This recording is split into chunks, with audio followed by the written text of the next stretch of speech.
পুনরায় মাননীয় শাহজাহান বিশ্বাসকে খাম চিহ্নে ভোট দিয়ে নির্দোষ হতে জয়ী করুন। জঙ্গিপুর লোকসভার আইএসএফের প্রার্থী শাহজাহান বিশ্বাস রবিবার জঙ্গিপুর পৌরসভার বিভিন্ন এলাকায় ঘুরে ঘুরে ভোট প্রচারের কাজ সারলেন। দেখে নেব জঙ্গিপুর নিউজের রিপোর্ট।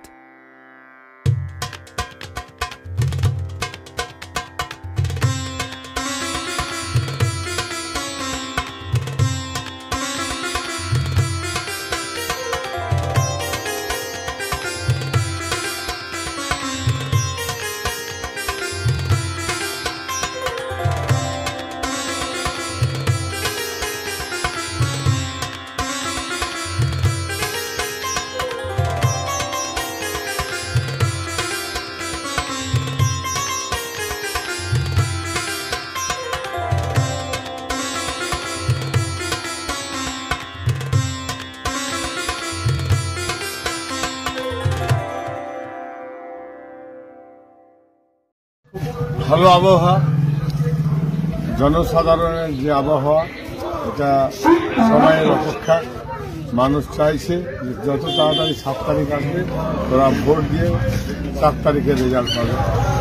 সবাই খুশি এবং সবাই ভোট দিতে ইচ্ছুক। ভোটটা পিসফুল হলে সুন্দরভাবে মানুষের মনটা শান্তি হয়ে যাবে।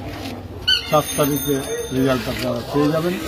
সবাই ভালো আপনারা ঘুরছেন, দেখছেন, দোয়ার তুলে মানুষ দোয়া করছে, আশীর্বাদ করছে এবং মানুষের চাইছে যে আইএসএফ আসুক, শাহজাহান বিশ্বাস আসুক, নওশাদউদ্দিন সাহেবের দল আসুক, এই তাদের দল। কারণ আপনারা দেখছেন চারিদিকে বিভিন্ন রকম সমস্যা, সেই সমস্যার সমাধান করার জন্য একাই নওশাদ সিদ্দিকী লড়াই করছেন। সেই লড়াইয়ের সঙ্গে আমাকে সামিল করেছে। আমি দিল্লি যে আমাদের যে জঙ্গিপুরবাসীর যে পাওনা, যে ইচ্ছা, যেগুলো হওয়ার দরকার, জল, পানি, গঙ্গা ভবন, বিজলি, ইউনিভার্সিটি, আলিগড় ইউনিভার্সিটি, আমাদের হসপিটাল, এগুলো খুব দরকার। সাধারণ মানুষদের ছুটে কলকাতা যেতে হয়। এখানে এত 19 লাখ মানুষ থাকতে, তার ভোটার, তারপরে এত মানুষ পরিবার আছে, তাদের সমস্যা। এখানে কোনো কলকারখানা নেই, এখানে একটা ব্রিটিশের রাজনীতি পেয়েছে। আর সাধারণ ব্রিটিশ শ্রমিকেরা আছে। ব্রিটিশ শ্রমিকদের কোনো অসুখ বিসুখ হলে তারা মধ্যমাঠে, তাদের কোনো চিকিৎসা হয় না, সমস্যা হয়ে যায়। তার জন্য যে ব্রিটিশ শ্রমিকের হসপিটাল আছে সেটাকে সুন্দরভাবে আমাদের মানুষের জন্য যোগ্য করে তুলতে হবে। এর কথা নাই কি আছে সেটা দেখতে পাচ্ছেন। আপনার ইউনিভার্সিটিটা কত বছর হলো? 11 সাল এসছে। আজকে কত বছর হলো? 12 বছর হয়ে গেল। তো 12 বছর ধরে একটা ইউনিভার্সিটি যখন শুরু হয়েছিল, 3টে জিনিস 3টাই থাকবে। এটা তো কেন্দ্রের। কেন্দ্র কেন দিচ্ছে না? এখানে তো বিভিন্ন কলেজগুলো দিতে পারত। ইংলিশ, বিএ, বাংলায় অনার্স, আপনার হিস্ট্রিতে অনার্স, জিওগ্রাফিতে অনার্স, মেডিকেল কলেজটা তো এখন পর্যন্ত শুরু করলো না। ইউনিভার্সিটির আন্ডারে একটা মেডিকেল কলেজ হবে, ইঞ্জিনিয়ারিং কলেজ হবে, পিএইচডি হবে। সেগুলো কেন হচ্ছে না? অভাব আছে কেন্দ্রের টাকার। বিভিন্ন ইউনিভার্সিটি খুলছে, সেগুলো হচ্ছে, আমাদের হচ্ছে না কেন? এখানকার ব্রিটিশ শ্রমিকের যে হক, সে হসপিটালটা তো আপনারা দেখতে পাচ্ছেন। আমি মিথ্যা কথা বলছি? তাহলে আমি যখন মিথ্যা বলছি না, তো সেটাকে বাস্তবে করার জন্য তার আগে 18 জন 17 জন যত লোক এলো, কেউ মাথা লাগাচ্ছে না, বলছে না। বললে হয়তো টিকি বাঁধা আছে, মুখ বাঁধা আছে। আমাদের মুখ বাঁধা নাই আইএসএফের।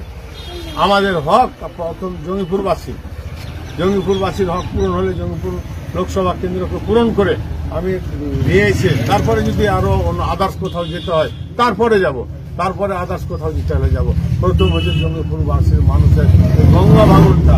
প্রতি বছর গঙ্গায় বাড়ি ভেঙে চলে যাচ্ছে, তার কোনো সমাধান হচ্ছে না। কই, আমি তো থাকি, সারা ভারতবর্ষ ঘুরি, কই সেখানে তার গঙ্গা ভাঙন এরকম হয় না। এইটা ছাড়া এইটা রোধ হচ্ছে না কেন?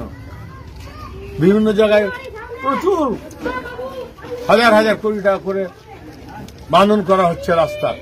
আমাদের এটা করুক, এটা আমার সরকারের কাছে আবেদন। আর এখানকার মানুষকে এটা দেওয়ার জন্য এখানকার মানুষ আমাকে এবার 5 বছরের জন্য সুযোগ দিছে। এই 5 বছরে ইনশাল্লাহ দেখিয়ে দেবো যে এই কাজগুলো আমি করতে পারলাম। সমস্ত উনি যা উন্নয়ন করেছেন ওনাকে ভোট দেবেন, আরো যারা আছেন উন্নয়ন করেছেন তাদেরকে ভোট দেবেন। কিন্তু আমি যেগুলো করেছি সেগুলো কিছুই করেননি, কেউ করেননি। উনি না, এর আগেও আমি বলেছি অনেক যে সংসদ তাদেরকেও আমি বলেছি, কেউ করেননি। শুধু কি হয়, যখন গঙ্গায় জল বাড়লো, ভাঙছে দেখ দৌড়িয়ে এলো আর ধাপা ধাপ পাথর ফেললো আর চলে গেল। তারপরে এখন যে গঙ্গাটা বাঁধন করতে গেলে আমার শ্রমিকেরা যে কাজ পাবে, এখানকার মানুষেরা যে এখানে হাজার হাজার শ্রমিক কাজ পাবে, সেটা করছে না তো। এখন তো এটা বাঁধন করা দরকার। সে সময় তো ফেললো, তলিয়ে চলে গেল। দরকার আছে তখন দিল ওটাও না দেওয়ার আমি বলছি না, কিন্তু এই সময় বাকিটা কেন করছে না? সেই ফান্ডটা যে বাজেটটাই গঙ্গা ভাঙনের হয়ে আছে সেটা নিয়ে আসছে না কেন? এই সমিতির তো শ্রমিক এখানেই কাজ করবে। আলিগড় ইউনিভার্সিটিতে হাজার হাজার বিল্ডিং কাজ হবে, হাজার হাজার কোটি টাকার কাজ হবে, হসপিটালে হাজার হাজার কোটি টাকার বিল্ডিং হবে।